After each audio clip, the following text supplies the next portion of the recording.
So I just wanted to show this real quick. So these are all the parts that will ultimately form the overflows so that I don't have to drain the tank. So there's one that's actually together. And if I go around here, you can kind of see what's going on there. So this one was actually styled after one that Joey from the Aquarium DIY did. And then that part of the overflow, which goes down into a pipe, is styled after a video that I saw from Corey at Aquarium Co-op. So yeah, there you go. That's kind of what we're gonna do, and we're kind of mix and matching here because some of these tanks actually are already drilled, and you know, we're just kind of getting going. So that one's drilled, has a little matin filter there. That one's drilled. That one's drilled. So yeah. So we'll see. We'll get to kind of compare the two types side by side. Okay. So here we are with the four kind of all glued together. A little PVC glue there. So that's kind of what we started with, is just a bunch of pieces. Right?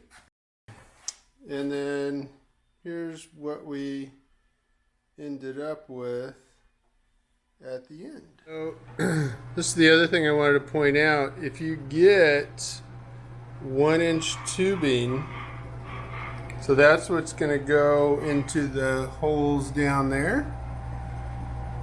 So if you get 1-inch tubing, it will go perfectly with a little heat gun action. It'll go perfectly over a 1/2-inch pipe. So now you've got your, you know, kind of mostly waterproof overflow. So yeah. And then of course the inside one that you can see in there, that's what goes into this standpipe here with some holes drilled in the top. Yeah, it's actually, I've kind of experimented with this quite a bit. It's a pretty good design by Joey at DIY. The one thing he did is he put this T here, he put it down here, which means if basically it's possible to empty water out of your tank down to here, and it's easy to lose the siphon. So if you move this up here, you won't be able to, the thing won't siphon water out of your tank below that level. That'll be kind of the level, and you've got a much kind of more robust siphon going on so that it won't lose its marbles. So this is kind of the easiest way to heat this stuff up. This plastic is pretty strong, so you have to get it. I'm not sure that hot water would really do it. Might, but having a kind of a heat gun like this kind of makes the whole operation a little bit easier.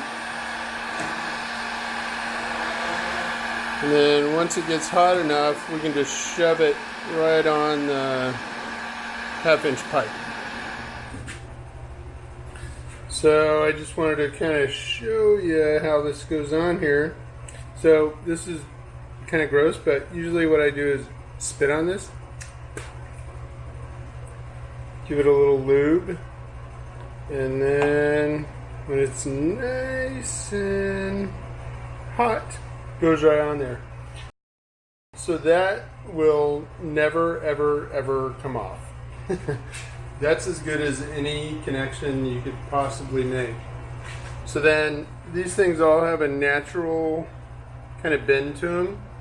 You just want to get it bent or get it kind of arranged so that it's going the right way. So yeah, that's a pretty solid connection. Once that cools and shrinks, yeah, I don't think that's coming off.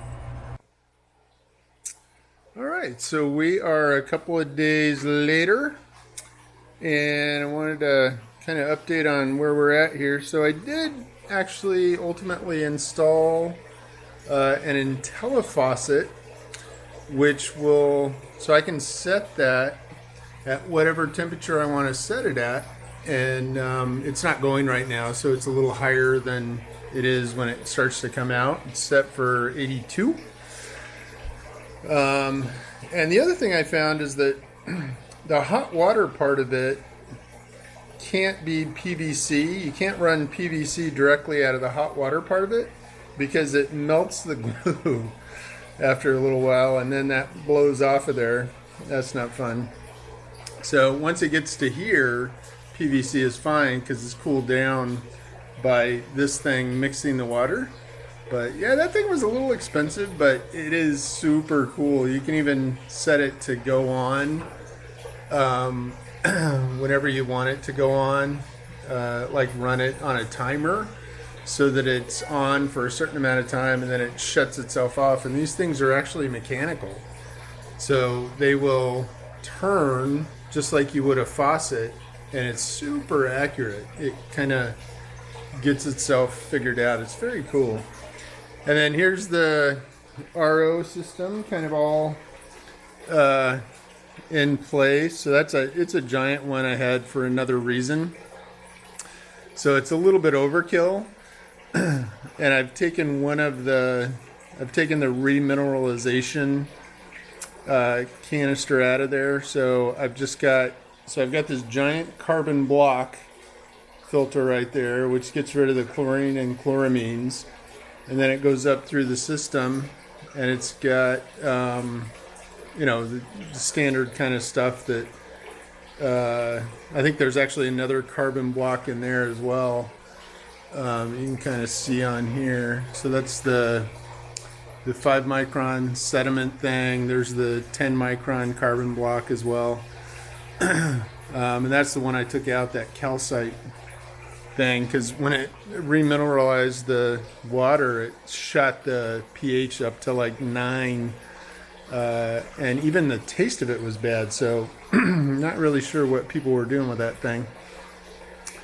So anyway, so yeah, it goes down, and yeah, it's really messy in here still, but it basically fills that tank there, and then I've got about roughly 40 gallons of pressurized water I can pull out of there that's gone through the RO system. So yeah, we've got some Altum Angels, and we're gonna try and breed some corridors and stuff like that. So the water here in Austin is really hard, so I need to be able to soften the water a little bit. And this thing actually has a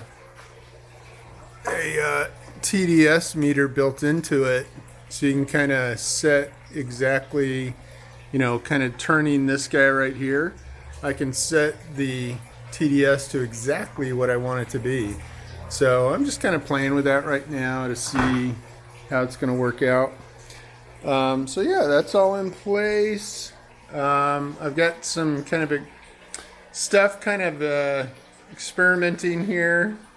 Super messy and dirty. But the DIY overflows from Joey are working really kind of amazingly. They keep their siphon. I can turn all this water off, and it'll drain it down, to here or so, wherever the holes are, I guess here. And then it just starts back up. So far, no issues with that. And I've just got some sponge filters kind of started in here. I'm going to do central air, but I had a couple of air pumps laying around, so just kind of playing around, seeing what I could do there. I've got the Matten filters kind of installed, and they're just putting out a tiny little bit of air. So there will be, so that one's drilled. That one's got the Joey Overflow on it. That one's drilled. That one's drilled.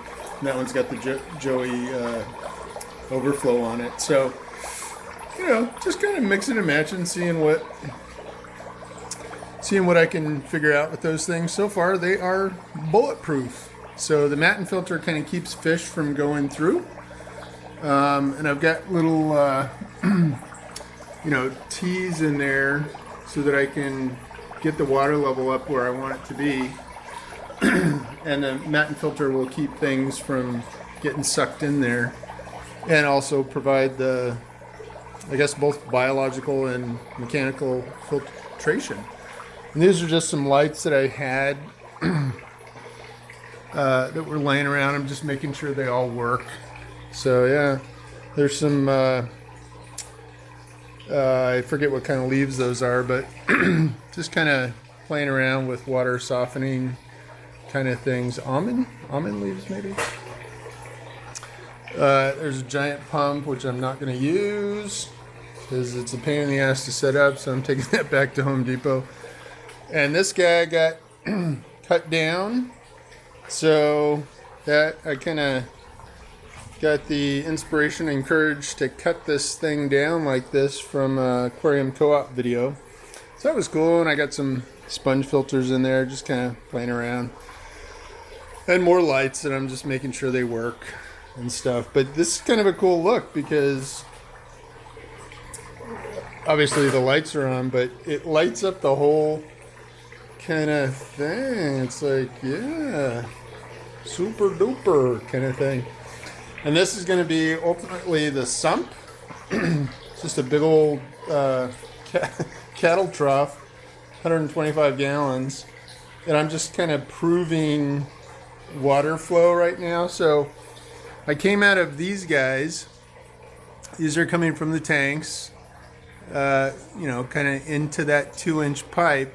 And this was the risky part. So I go down there and I go down to the ground, and I'm coming around here, and it actually just goes right up into there. So that was a little risky to do the, you know, kind of the down here and then come back up, which means this is always full of water down here. But since I'm going to do a central sump, it'll always have flow in it. So it's not like that water is going to stagnate or anything. So all the water will ultimately come into here. There's a big giant pond filter I had for another reason. I was thinking about using that, but it's kind of overkill. That thing is humongous. And I've got a, I don't know where I put it, a big UV kind of filter, ultraviolet light, which I'm going to run. So the water will come into here from all the tanks everywhere, and then I'll run it through the UV before I send it back to the tanks through these lines here. So we're just kind of experimenting with that, making sure. I've just got a little tiny pump on there now inside the sump there, just to make sure that, yep, water would come out. Okay, it's not going to back up and backfill. Now this right here is quite a bit lower than that pipe. I mean, by quite a bit, I mean, yeah, maybe 4 inches. So that was enough. So we'll see if we get some real volume of water going through there once we get the big pump installed, kind of how that behaves. With these, we won't have that problem because these will just go, you know, there'll be a line there, but they'll go straight into the sump pretty quickly. So yeah, a lot of PVC laying around there. It's a big mess, huge mess. So yeah, it's kind of where we're at. We're going to install an air line up there along with the water line so that we can get rid of those pumps there and get everything powered up. So yeah, tune in next time for the next update.